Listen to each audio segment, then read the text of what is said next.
Hello there. I am Lora Cheadle, and my radio show is Flaunt, Build Your Dreams, and Live Your Sparkle on Dreamvisions 7 Radio Network. And that show is every Wednesday morning and Wednesday evening at 7. And I can't tell you how excited I am to finally do a YouTube show. It took me a long time to get this all set up, but I am so excited to share with you the 5 steps of how to build your dreams and live your sparkle. What I'm going to do today is give you the story of me and how I learned to build my dreams and live my sparkle using the 5 steps of Flaunt. And then I'm going to challenge you to do the same.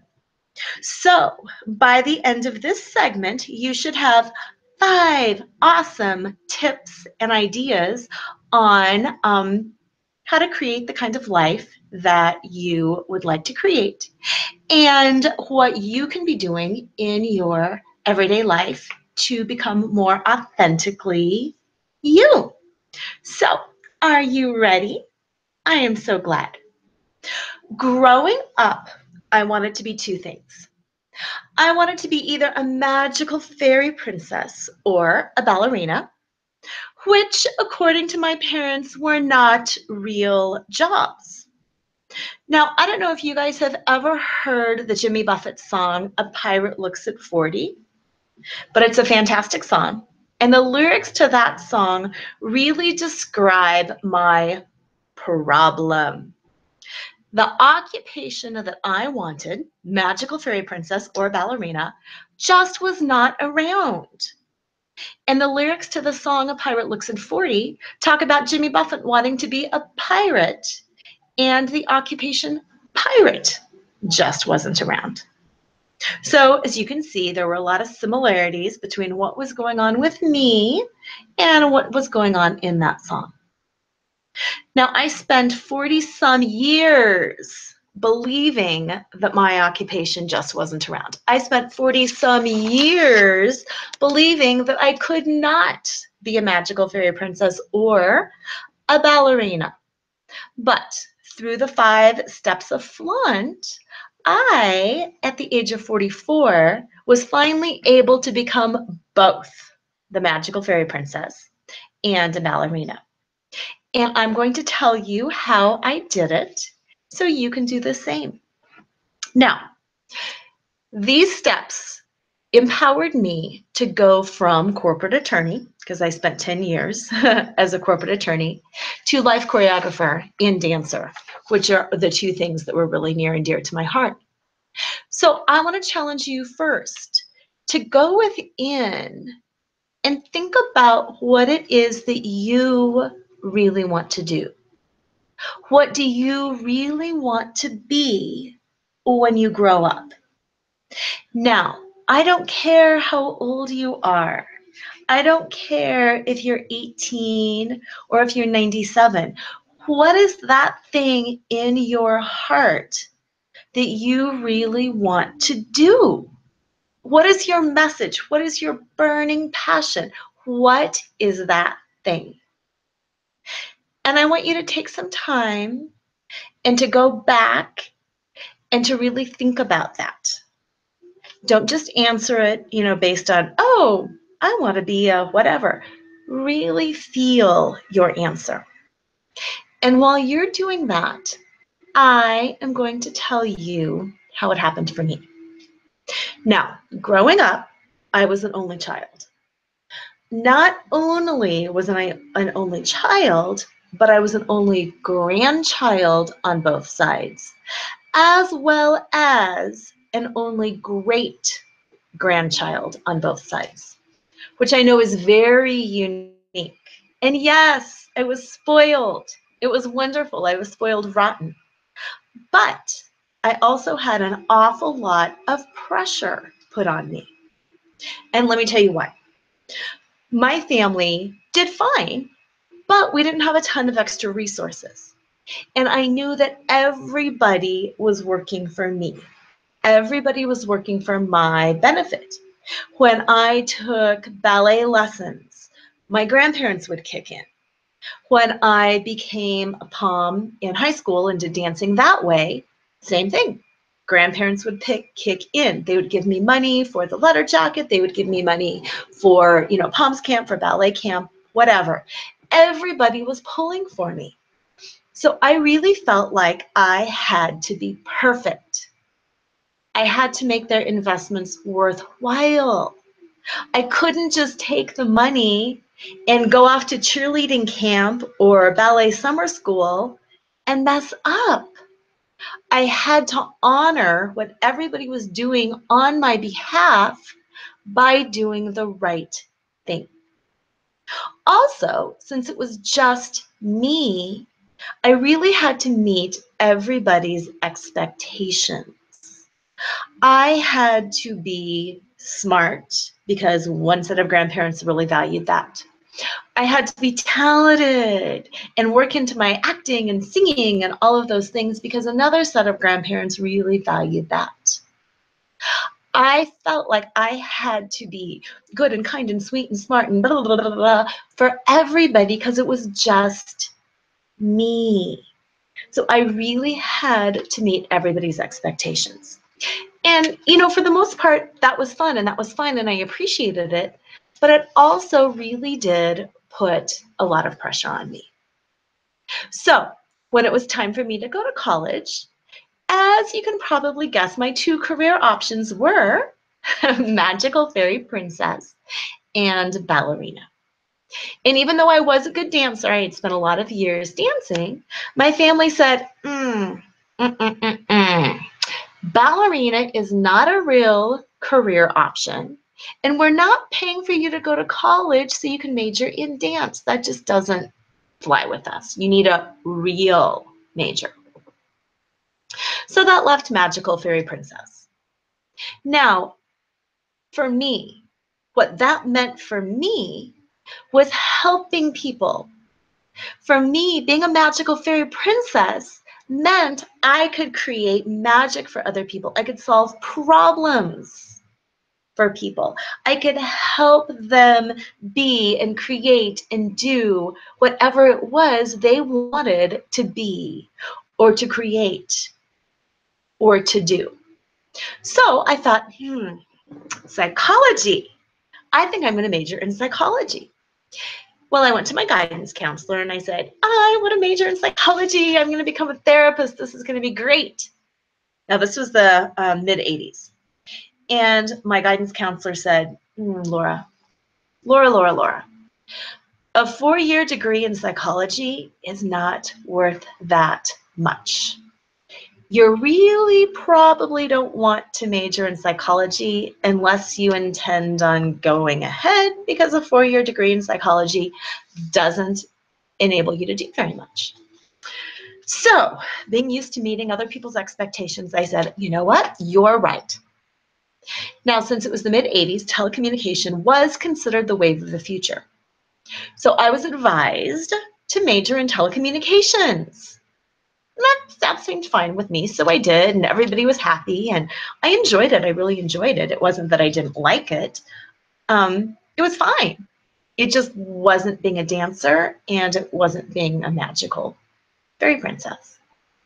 So I graduated, I started working, and then I thought, this isn't really what I want to do.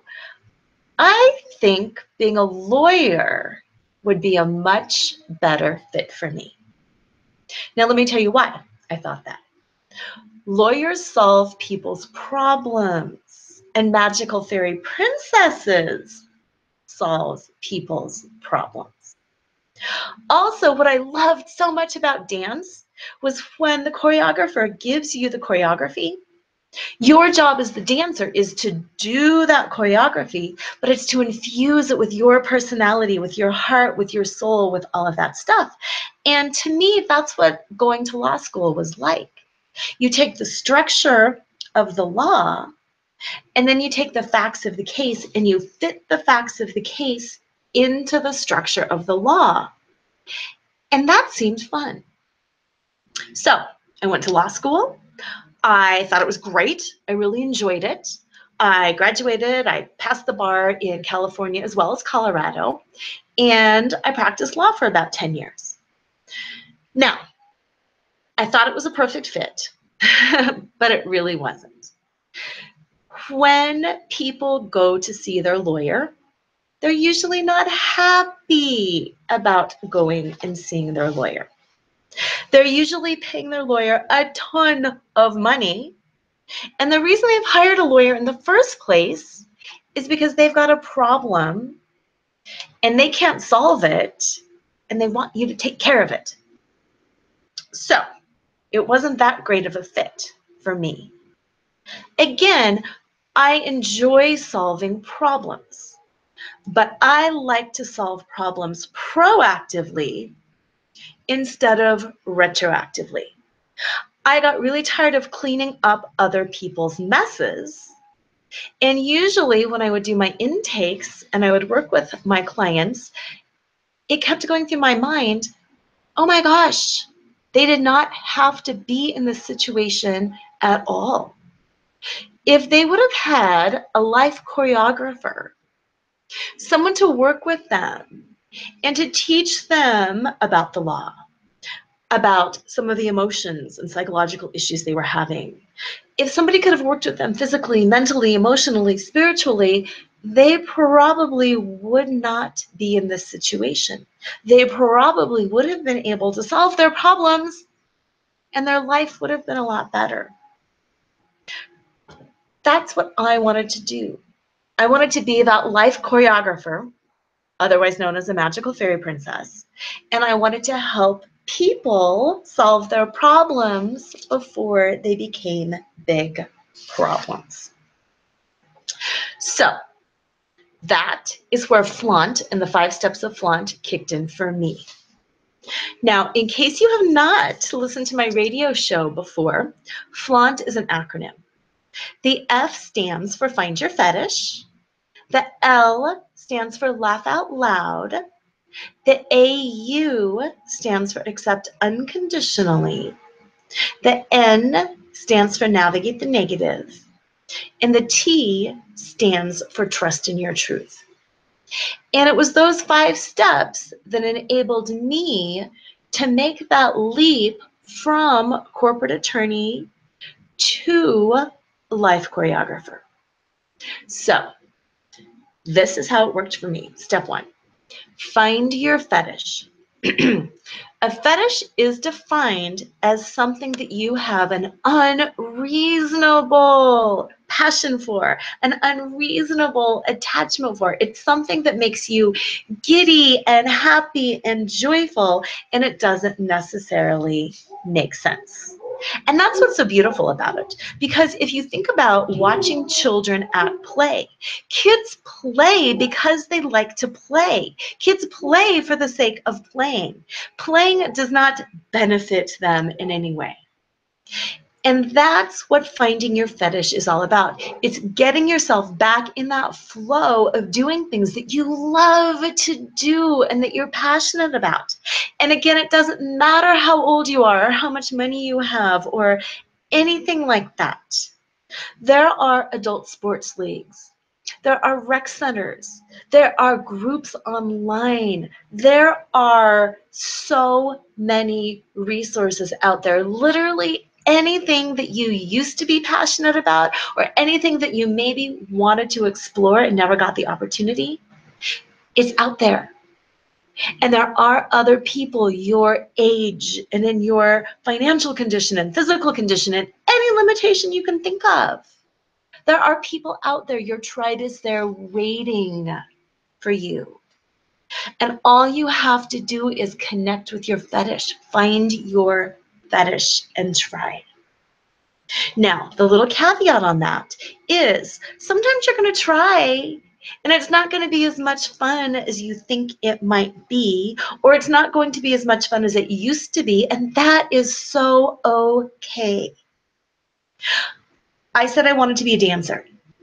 Primarily, I wanted to be a ballerina because ballet was my thing. So I found an adult ballet class and I went and I bought leotards and ballet shoes and I was so excited and I did not loved the class. I went a few times, and it just wasn't as much fun as I remembered ballet being. But that's okay. I knew I loved dance. I knew reconnecting with dance was what was going to be important for me. So I went out on a limb. Now I went way, way, way, way, way out on a limb, and I hope you laugh when you hear this story.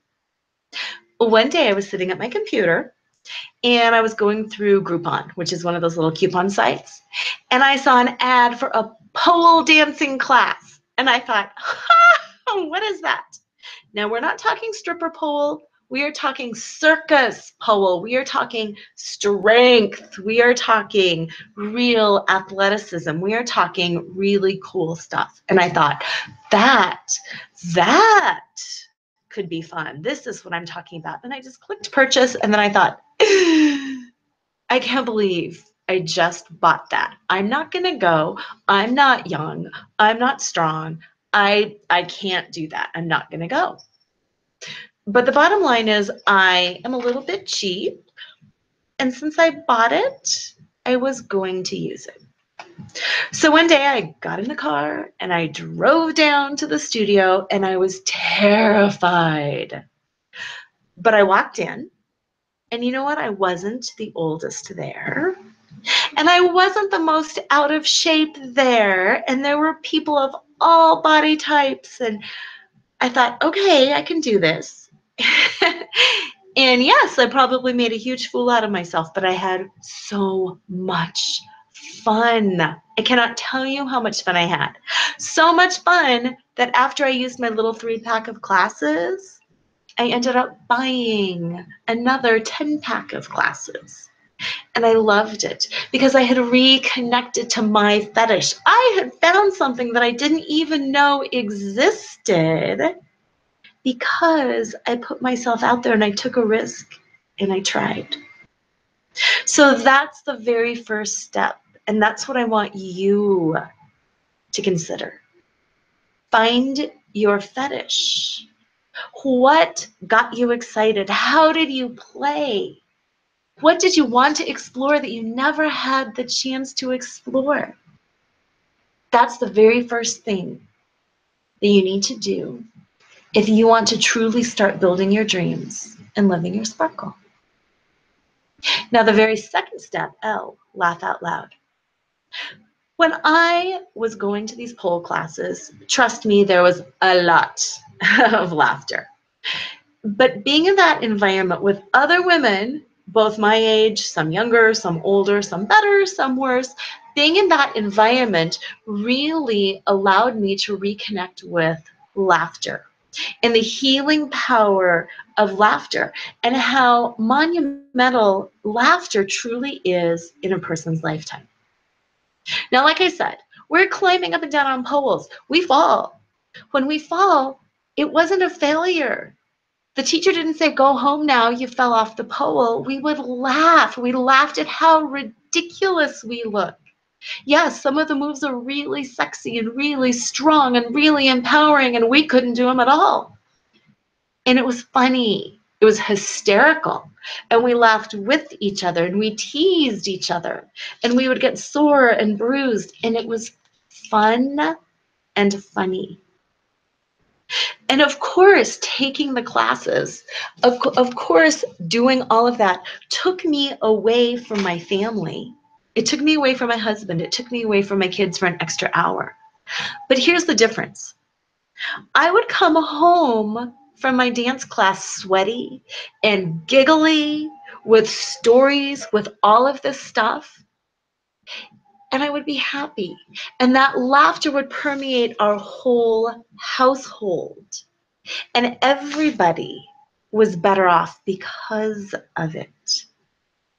Laughter is truly the best medicine.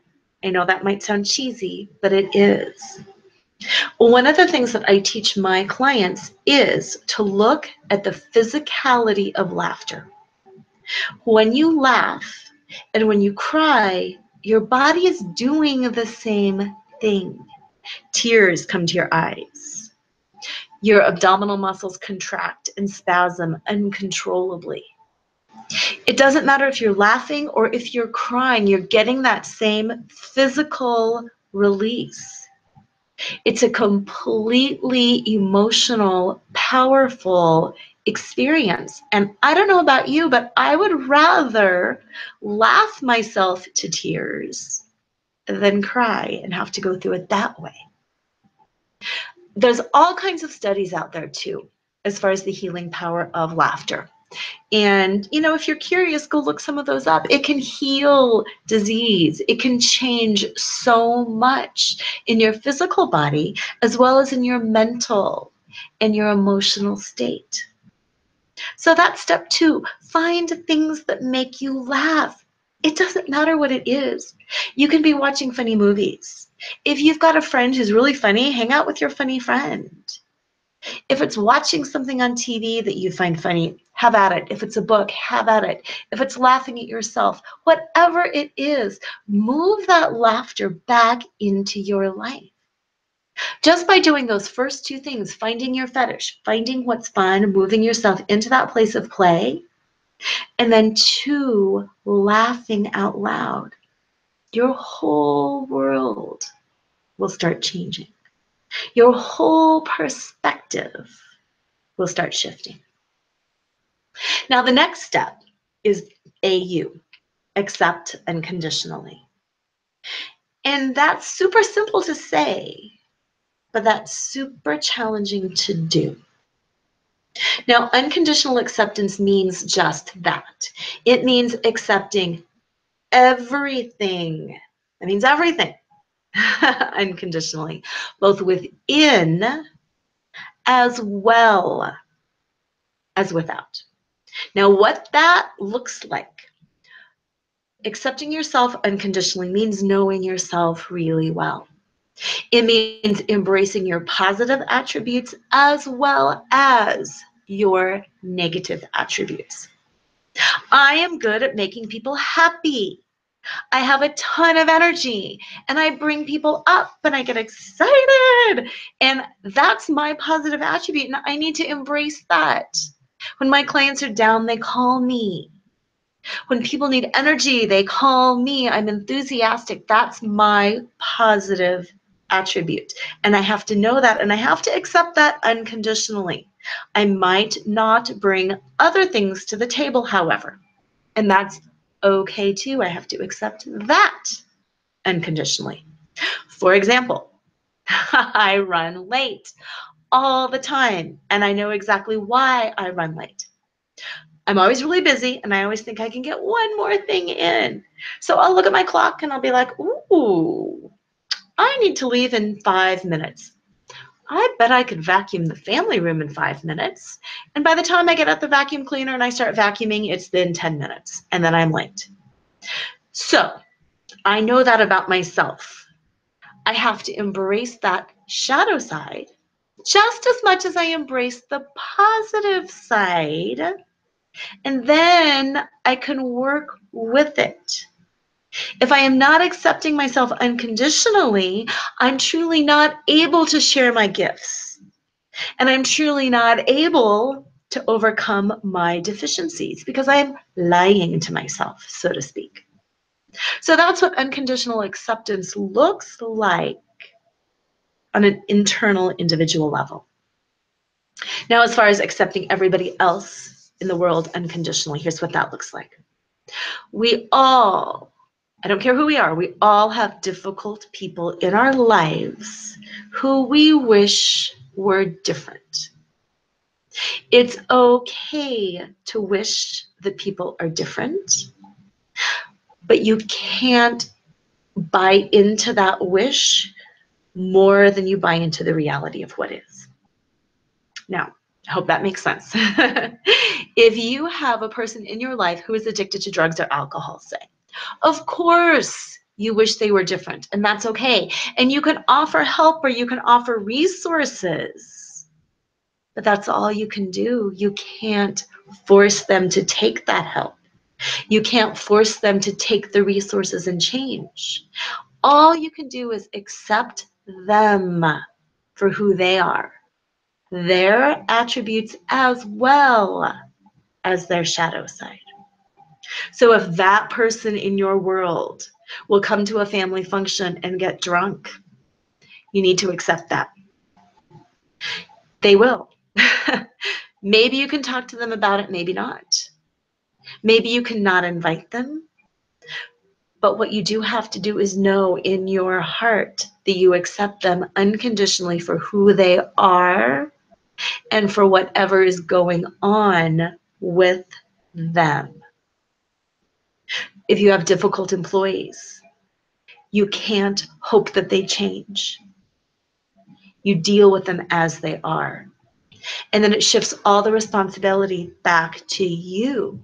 Because now you know, hey, this person has an addiction issue. I need to make choices based on their addiction. Hey, this employee has this problem. I need to make my choices based on that problem. It takes all of that blame. Oh, if it wasn't for this, that, and the other thing, I would. And it shifts it right back on you.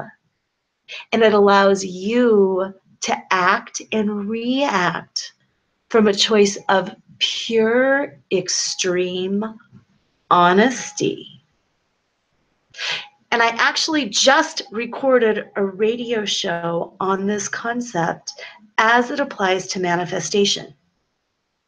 If you are going to manifest something, you have to manifest from a place of reality, from a place of what is, as opposed to a place of what you wish it were.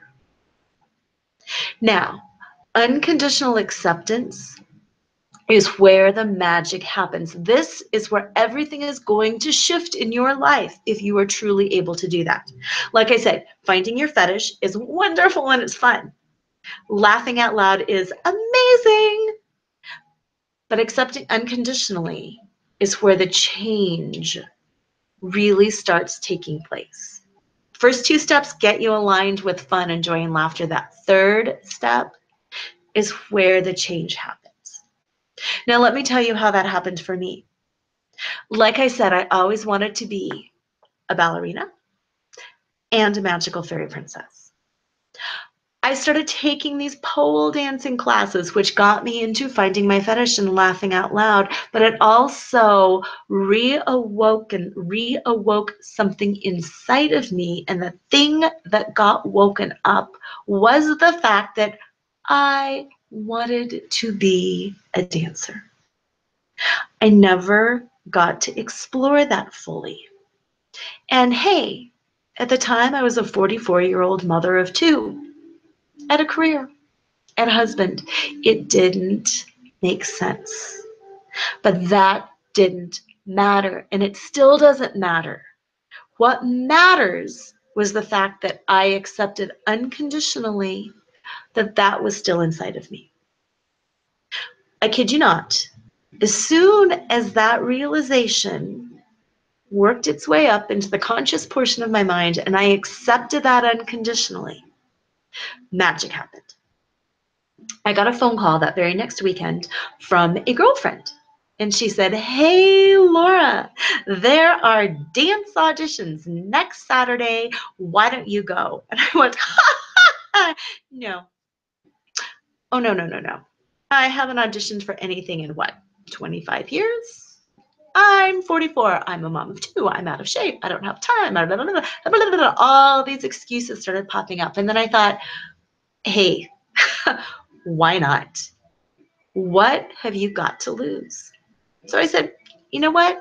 Okay, thank you. Big challenge for me. Thank you. I'm going to do that. That next Saturday rolled around. I got a headshot taken and printed at Walgreens. I did a resume. I stretched. I practiced. I went down to the audition, and I was fully expecting it to be as magical and as wonderful as my first experience at the pole studio. But guess what? It wasn't. I was the oldest one. I did not have that fit dancer's body. Everybody else had amazing headshots. I had a really cool one from Walgreens. I had a pink resume. It was wonderful. But my experience was all 25 years old, and it was pretty embarrassing.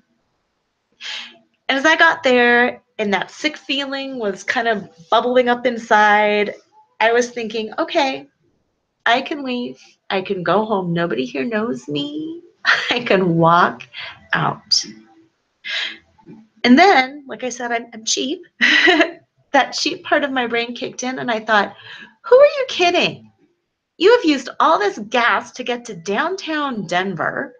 You've got it set up that people are with your kids. You're all dressed, and you didn't get a workout today. Go in there and use this for your workout. It'll be a totally different workout. Maybe you'll learn some new steps to teach in your own fitness classes. And who knows, it could be fun. So I just kind of let it all go and I started dancing. And I was bad and it was fun. And I teach fitness classes. I can do things, but it's totally different creating things in your mind and doing it than it is watching other people doing it and then trying to learn it yourself. And that part of my brain was so not online. But that's okay. I had fun and I giggled and I laughed and I tried and I'd throw my arms and I'd kick and I'd laugh and I just had a ball because suddenly it wasn't an audition. I was working out, and if I was just going to work out, I was going to have fun because I was used to going to my dance classes where we giggled and laughed and kicked and fell and, got bruises and laughed, and it was great. So I just had a great time with it. I was pretty sore. Came home, had dinner. I was hanging out in the hot tub that night, telling my husband, "Oh my God, you wouldn't believe it. This was so fun. And I'm going to get my tap shoes fixed because they broke and I might want to start taking tap again. And this was so much fun." And the phone rang. And I was in the hot tub and somebody brought me the phone and I answered. And guess what? I made the dance troupe. And I was the oldest one. But I still made it. And it was magic, and it was like getting all teary-eyed because I cried and I was so excited. And I didn't make it because I was good. Truly, trust me on that one. I made it because I had found my passion. I'd found my fetish. I was laughing and I was having fun, and people could connect with that. And you know what? People want to be around people who are having fun. So that's where that magic happens. So for you, what are those unacknowledged desires that you have? What are you not accepting unconditionally about yourself and your gifts and your ideas? Because I guarantee there's something there. And I also guarantee when you finally unconditionally accept it, things will change. Now, part of that unconditional acceptance for me too was that whole magical fairy princess thing. Yes, I get that there's no magical fairy princesses, but again, like I said, reality doesn't have anything to do with it. Trust me on that. I wanted to be a magical fairy princess because I wanted to help people solve their problems. Like I said, I had always seen it in my mind as being a life choreographer. So hey, I went out and I trademarked the term. Why not? I left law. I started experimenting with other forms of therapy. I went back to school. Yeah, I have a doctorate and I go back to school and I get an associate's degree so I can do hypnotherapy. That's weird. Nobody does that. It doesn't make sense. It's not realistic. It doesn't matter. Hypnosis was what captivated me. I trained in some different energy therapies. Some of it I liked, some of it I didn't like. I trained with Doreen Virtue, doing intuitive readings and angel readings. I liked that. I trained with some other people. I didn't like it so much. I experimented. I acknowledged the fact that inside I knew I wanted to be a magical fairy princess, and I knew I could create that role for me. Just like that whole Jimmy Buffett, a pirate looks at 40. He wanted to be a pirate. That occupation wasn't around. I wanted to be a magical fairy princess. That occupation wasn't around. How can I create it then? And I did. And like I said, that is where the magic happens. What do you want to create? And please don't tell me that it's not realistic. Please don't tell me that it doesn't make sense. I was 44. I was a mom. I was a wife. I was a lawyer. It didn't make sense for me either, and that's not the point. But it does lead me to the next step, the N, navigating the negative. Oh boy, there are things that come up because that's the way life works. There are negative things that come up. There are things that we have to navigate. But let's go to the definition of navigation, okay? Navigation is getting you from point A to point B. And it doesn't matter if you take a straight line or if you take a lot of little detours to get there. Navigation is the art of getting you where you want to go. Now, one of the great examples that I like to use with my clients when they come in for life choreography sessions and they have a goal and things aren't working out and they say it's not meant to be, and having all these roadblocks and it's not meant to be. And I always say, possibly, but think about it this way. When you leave work to go home in the evening, you know where work is, you know where home is, and you know where you want to be. Sometimes there's an accident and it closes down the road and you have to go around it. The people who got in the accident didn't really get in an accident to delay you getting home. They didn't get in an accident in front of you because you're not meant to go home. And how many times going home when there's a major snowstorm or a bridge out or an accident or road construction or anything, how many times do you see people just getting out of their cars and stopping? How many people abandon their cars and never go home again because they had to take a detour? I don't know about you, but I have never, not ever, seen somebody abandon their car, stop, and refuse to go home because something got in their way.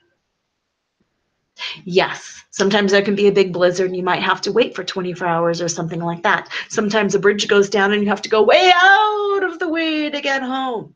There's a vacation spot in the mountains that we love to go to. Literally, there is a mountain pass and there's a highway pass. And when a truck jackknifes on the highway, you have to go clear over this mountain pass. And it is a complete pain, but you know what? You don't turn around and go back home. You take that detour and you navigate. Navigation is an art. Of course, you should listen to your heart, but don't stop. Just because you're delayed or waylaid or something happens in front of you doesn't mean you need to stop.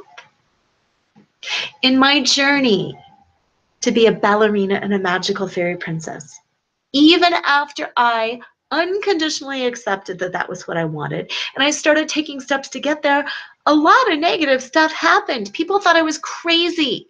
Are you kidding? You're a corporate attorney. Why are you going to go work for yourself and coach people and teach fitness classes? That makes no sense. I even had people like yell at me. I had this one woman yell at me and say that I was a disgrace to all other women because I was walking away from the corporate workplace and I was disgracing women forevermore because I was doing something that was more traditionally feminine instead of fighting my way in the world of law. Okay. Like I said, there were a lot of classes that I took that I didn't love. It's not that there was anything wrong with some of the energy classes that I took or some of the different forms of therapy. I would just take it and I'd think, not loving it. This is really cool. Not loving it. You know, even massage therapy. I love bodies. I love muscles. I'm not interested in being a massage therapist. It's fine. It's just navigating your way in and out of what you like, what you don't like. There have been different kinds of fitness classes that I've trained to teach, and then I think, don't love it. That's okay. Navigate. I didn't stop teaching fitness because I didn't like teaching high impact anymore. I found something else to teach. Navigate. Look at your own life. See the roadblocks that have come up. See what you've done to get around them. Or see if you, metaphorically speaking, have just gotten out of your car and walked away. And I really challenge you to look at the fun part of navigation. Yes, you get delayed. Find another path. Yes, things happen. Figure it out. It's not personal. Think about the people getting in the accident in front of you. They didn't get in an accident because of you. Trust me, their day is much worse than yours. And they did not do it to you. None of this is personal. It's getting out of the mode that things are good or bad, and it's moving into a state of knowing that things just are. Whether you characterize something as good or bad doesn't change the fact that the thing that happened is still just a thing. So look at everything in your life that has happened and that will happen in the future, and try to let go of that attachment to labeling that thing as good or bad, and try to see it simply as just a thing. And that will bring you a lot more peace, and it will help you navigate with a lot more clarity and persistence. Which leads right to that fifth step, T, trust in your truth. Inside, you know who you are. You can explain that to other people, but they might or might not get it, and that's okay too.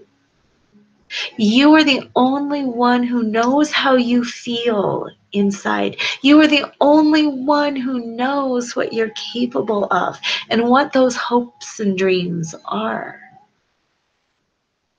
You need to trust in your truth because nobody else has the same truth and nobody else has the same gifts.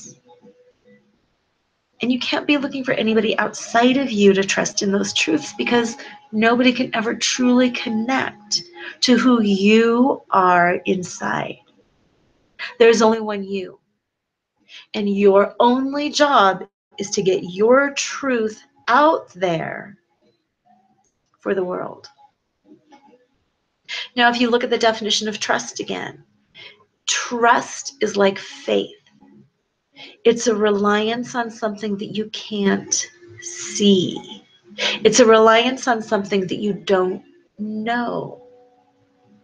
And that's what it's all about. It's trusting that what you feel inside is what you feel inside. And that knowing that it was put in there, whatever your religious beliefs, by the universe, by God, by source, by spirit, whatever, it doesn't matter. It was in there for a reason. And this is all part of accepting unconditionally and navigating the negative and finding your fetish. You have all these desires and all these dreams and all these passions. And all you truly need to do is trust in that truth in order to bring it forth. So at the beginning, I asked you to kind of go within and to think about what you wanted to be when you grew up, to think about what you wanted to do and become. And hopefully, over this time, you've been able to give a little bit more thought to that, and you know a little bit more clearly what that is. It doesn't have to be fully thought out. You don't have to have a clear picture of that yet. But I do hope you have that heart-centered feeling that, hey, you know what? This has always been my gift. People have always said this about me or felt this about me. And I've always wanted to share this. And I've always thought that I have these ideas or beliefs or I'm good at whatever. And like I said, I don't want it to be realistic. Please don't make it be realistic. If it's realistic, it's probably coming from your head as opposed to coming from your heart. And you really do want it coming from your heart. You want that soul connection, that universe connection. And that's what trusting in your truth is all about. It's trusting that it's there for a reason and that only you can do something about it. Now, going back to my story and how that manifested for me, like I said, I always, always, always knew I wanted to be a magical fairy princess, and I wanted to be a ballerina. I had to reconnect with those two passions by finding my fetish. I started taking dance lessons again. It opened up that whole world of laughter and fun. It was physical. I'm a big proponent of the whole body, mind, spirit, soul, emotional connection. I danced. I moved. I let that energy flow through me. And then I laughed, and it was very heart-centered. And I got out of the, you should be home doing laundry. You should not spend this money on a dance class. You should save that money, put it towards your kids' swim lessons or soccer lessons. You should go home. I laughed. I got rid of the shoulds and I explored. I accepted unconditionally that I didn't care if I was a wife and a mom and I had other things to do. I didn't care if the kitchen was dirty. Darn it, I wanted to go dance and laugh and fall on my head with my friends. So I did. And I accepted unconditionally that I wanted more. I navigated a lot of negatives.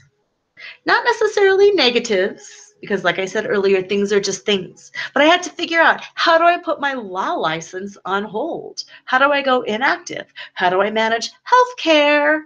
How do I manage kids? How do I manage getting licensed to do hypnotherapy? How do I manage becoming an angel therapy practitioner? Where do I go to school for this? How do I do this? There was a lot of what ifs. Holy cow, how do you start a business? How do you get a trademark?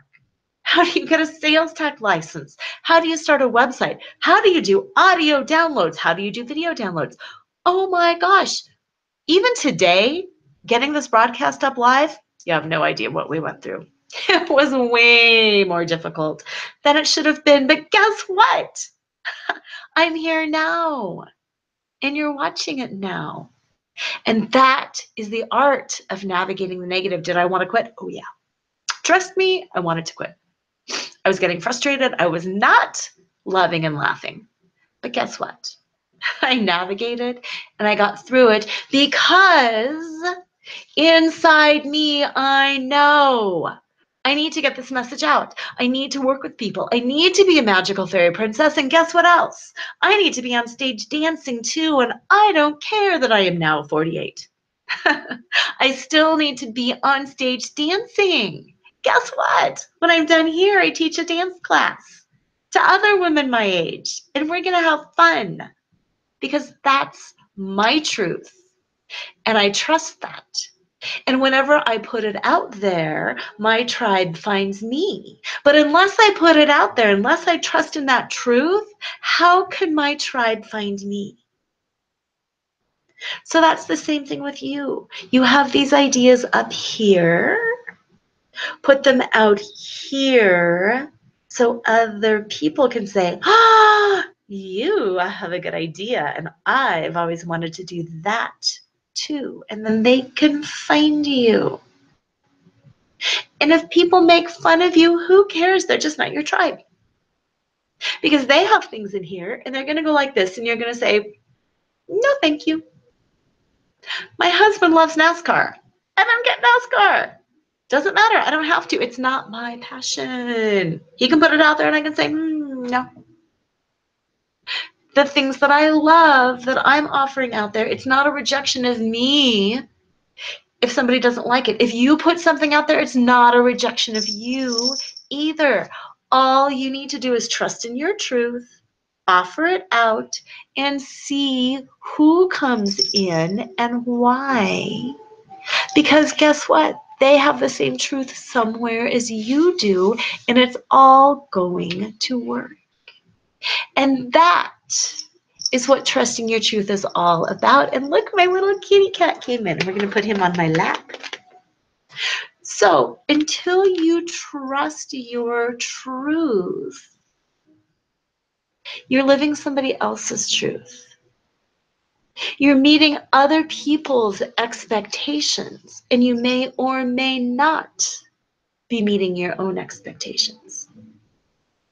And it's just like when I was little and I was choosing my major in college and I was picking all of these things. And of course, there was a component of, what I liked. Like I said, journalism was a great major, but it wasn't my heart's passion. And I was trying to make people happy, my parents, my grandparents, my guidance counselor, my friends. I was trying to make everybody happy, including me. And there's nothing wrong with that. But what happens is we get so conditioned to buying into other people's truths. You can't get a job with a 4-year degree in psychology. Being a dancer isn't a real career. Guess what? It is now. I'm 48 and I'm still dancing professionally, and I've been doing it for 4 years, even though I shouldn't. I am a magical fairy princess now. I create magic for clients every day of my life. And that's not a real job, but now it is. So that's what I want to encourage all of you to do and to think and to move into. Reconnect with your heart, reconnect with your fetishes, your passions, your dreams. Reconnect with all of that. Find what makes you laugh and move into that laughter and do more of it. Because the more you're laughing, the more fun you're having, and the more open your heart is to the truth of what's inside.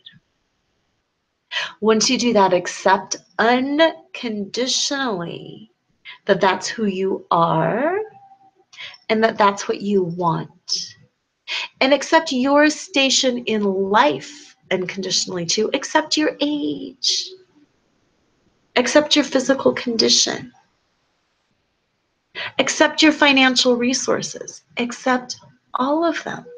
Once you accept what they are, then you can figure out, hey, I can change this, or I can work around this. I can navigate the negatives. See things for what they are, things, not positives and not negatives. And then trust in your truth. And the biggest thing that I like to talk to people about when it comes to trusting your truth is if you have ever had the good fortune of walking a labyrinth. You'll know what I'm talking about. And if not, go ahead and Google labyrinth. But a labyrinth it's not a maze, but it's typically a circular pattern and it's one path. And the path starts on the outside and it meanders all the way around, and eventually it takes you to that spot in the middle. All paths leads to center because there's one path. And what's amazing about a labyrinth is the way the circuits meander around, you oftentimes don't know where you're at. When you feel like you're getting really close to the center, all of a sudden the path will turn and it will take you far away from center. And then sometimes you'll be far away from center and you'll think you're never going to get there, and then bam, all of a sudden you're at the center point. And the path does that numerous times. So you never really know. And then you're thinking, oh, this is fun, this is quick. And then you're thinking, oh my gosh, can you get me off this labyrinth? This is taking forever and ever. And then suddenly you're there. And that labyrinth is such the perfect analogy for life because we never know where we're at on the path. It could feel like we're really far away and we're 3 steps from achieving our truth. We're 3 steps from that goal. It could be that we're really far away from center and it just feels like we're close. We don't know, and that is the whole point. We don't know. But I'll tell you what we do know. We do know there is only one path, and that path leads to your truth and to your center. And we do know as long as we stay on that path, eventually we will get there. And it doesn't matter if you get there quickly, and it doesn't matter if you stop for a while. It just matters that you keep going. So I hope, like I said, you've really had the chance to think and connect and tune back in with your heart and your desires and your gifts. And I hope you're really ready to start building your dreams and living your sparkle as only you are able. My dreams and my sparkle are different. Your dreams and your sparkle are different. Your truth and my truth are different. They may be similar, but I'm the only one who knows mine, and you're the only one who knows yours. So find your fetish. Laugh out loud. Accept unconditionally whatever it is that comes up. Navigate, navigate, navigate. And ultimately, trust in your truth. So are you ready? Let's flaunt. Let's get out there and let's do this together.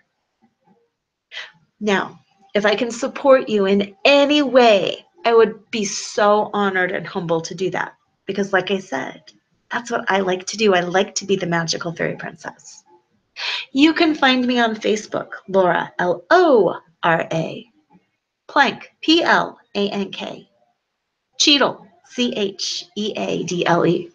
I've got a couple of groups. I've got a group called Flaunt Fitness, and it's a support group for a bunch of the people that I work with. I can support you in body, in mind, in spirit, in emotion, in whatever way you need supporting. Listen to my radio show, 7 a.m. and 7 p.m. every Wednesday on Dreamvisions 7 Radio Network. I'm on all kinds of social media.